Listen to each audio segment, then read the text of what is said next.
来看法国有大学开台语课，最近台湾母语联盟的前秘书长林嘉琪去到法国分享台湾文字制度化的过程和建立台湾这个台语语料库的挑战。林嘉琪也讲，这法国人对咱台湾的语言甲文化是真有兴趣的，咱台湾人应该爱对家己的文化更较有自信才是。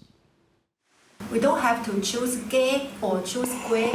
台顶当咧介绍台语的腔口差，台卡点点听，除了台湾人，也有不少外国人。这是国教院的研究员林嘉琪受到法国东方语言甲文化学院的邀请，伫4月19去到法国分享台湾文字制度化的过程，甲创建台语语料库的挑战。法国东方语言甲文化学院表示，即马确实有真侪法国人对台湾的语言和文化有兴趣，望以后也通有机会加和台湾的研究院合作。Et donc en particulier, à l'INALCO, on a des gens très intéressés par tous ces aspects culturels et linguistiques. Et c'est particulièrement vivant et diversifié à Taïwan. Donc on a vraiment des gens qui sont intéressés par en apprendre davantage. 林嘉琪认为，这届的交流，互伊感受到法国人唔但对台湾真有兴趣，也有基本的了解，问的问题拢真来，伊是回答甲真欢喜。伊也表示，法国是一个重历史感的国家，台湾的历史嘛真长，不过大部分人却无啥了解。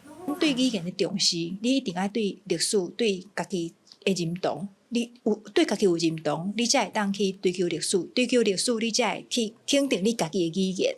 这届专工来参加讲座的法国台湾协会会长表示，看到外国朋友真关心这个议题，咱应该行出去，甲台湾母语介绍予更较侪人知。咱应该爱行出去，看到法国朋友嘛有关心这个议题，所以咱是不是会使用文化的物件来甲这个语言吼去推送出去？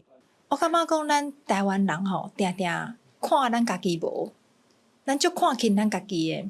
出来外口了后，你看到外国人，看到法国人，因咧讨论台湾的语言，讨论台湾的文化，讨论台湾的历史，因对台湾遮尔有兴趣，因感觉台湾是一个遮尔趣味吼，遮尔文化遮尔丰富的所在。咱家己是安怎要安尼看咱家己无咧？林嘉琪强调，台湾的语言遮尔特别，别人拢在研究，咱家己本土却慢慢的流失，有影是真无彩。望大家会使加了解台湾文化的水，甲台语学起来，甲咱的母语捡倒转来。公司国际记者苏聪敏，法国巴黎报道。